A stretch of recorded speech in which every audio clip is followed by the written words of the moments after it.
But again, a lot of glandular cells, a lot of overlapping. Nucleoli are not prominent here.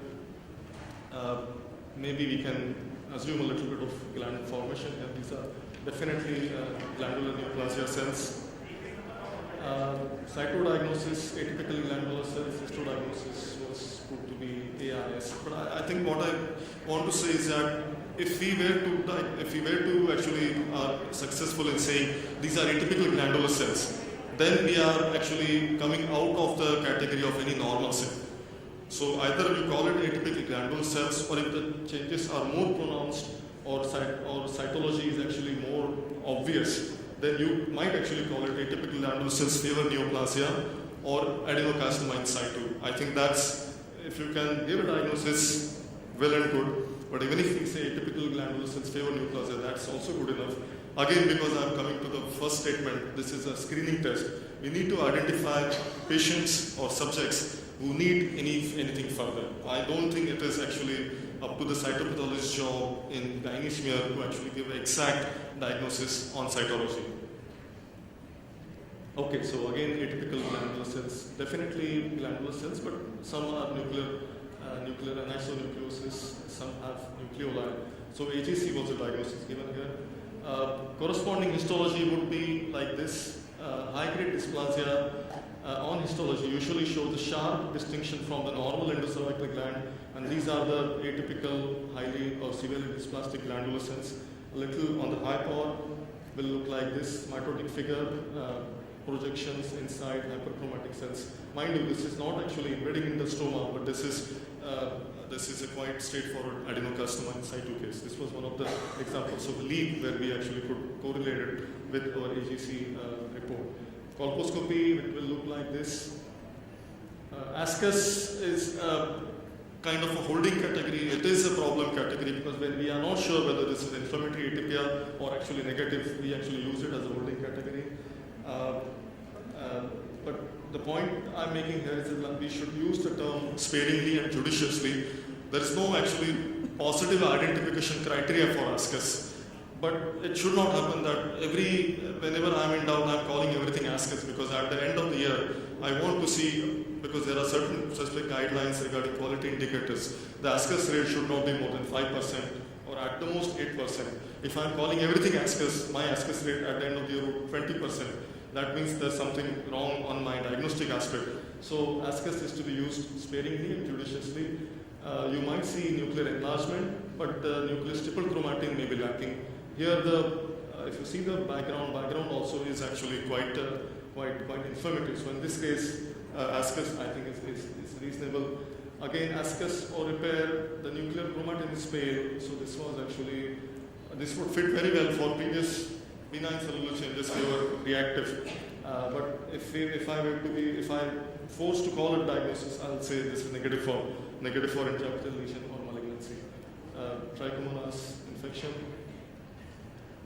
Again, repair and regeneration, we have some pseudochorocytes. So we have actually punched out space, but the nucleus is not abnormal. Binucleation, nuclear enlargement, simulating low-grade SIB.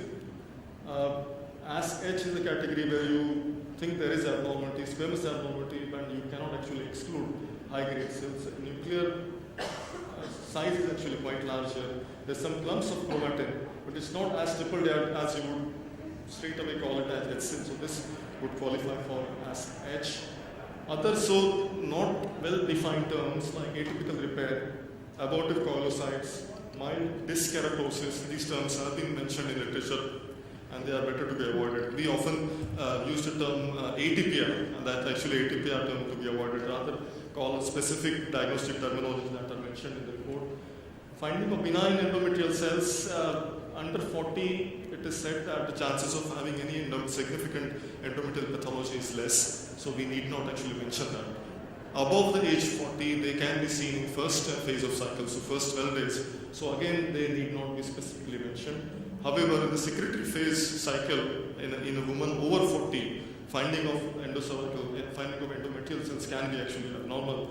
And even though there's no squamous or other cell abnormality, we should actually mention that in the report and can actually suggest a gynae referral because there may be an endometrial pathology which we are obviously not able to pick pick up from the cervical smear. Slightly changing the topic, so this was our problem. So conventional pap smear. So drawbacks of conventional pap is difficulty to review actually air-drying artifacts, thick smears, excess blood, inflammation.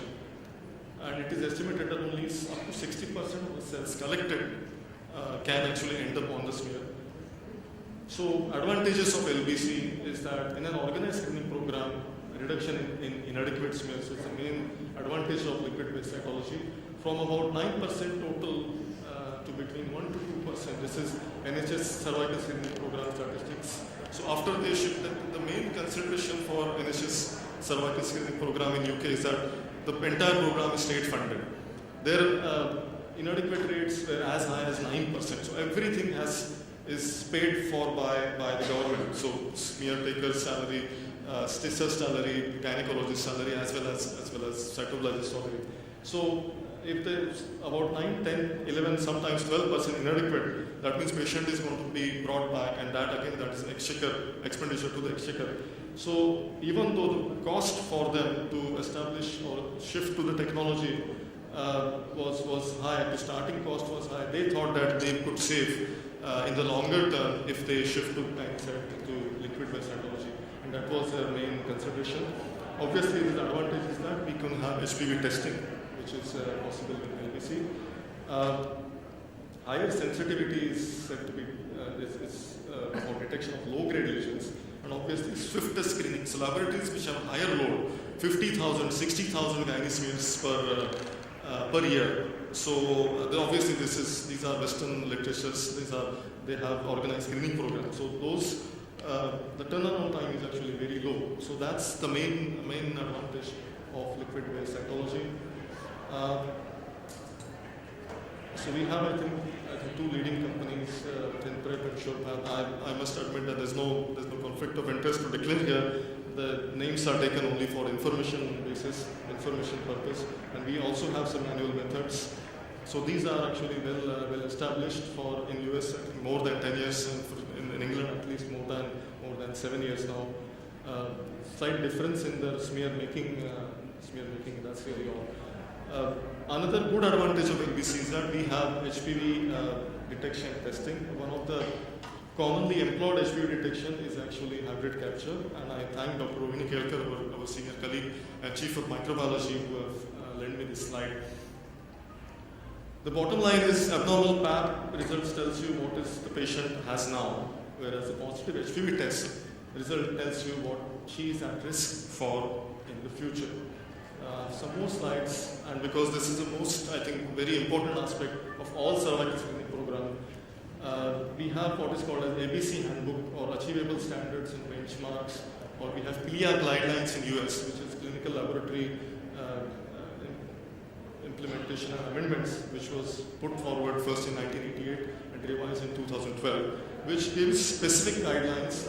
Actually, we should have annual statistics, we should check the breakups, our rates of inadequates, our rates of ASCAS, our rates of HCL in this population screening program should conform to a specified figures, because if they are not confining to specified figure, that means my diagnostic criteria are wrong, or maybe I am not actually doing my job correctly. So every person who actually reads gynae smears has to participate in proficiency testing. The lab participates in EQUAS. 10% negatives are randomly retested, and they have to be retested. There are specific guidelines about the daily workload, about the smears as to the number of smears that one can manage. So all these are actually established. They are actually integral and perhaps the most important part of gynae cytology workload if you are handling a cervical screening program. So these are the performance indicators. Inadequates up to 5%, ASCAS and LCIL 4 to 9, ASCAS and LCIL both, and LCIL or worse 1 to 3%.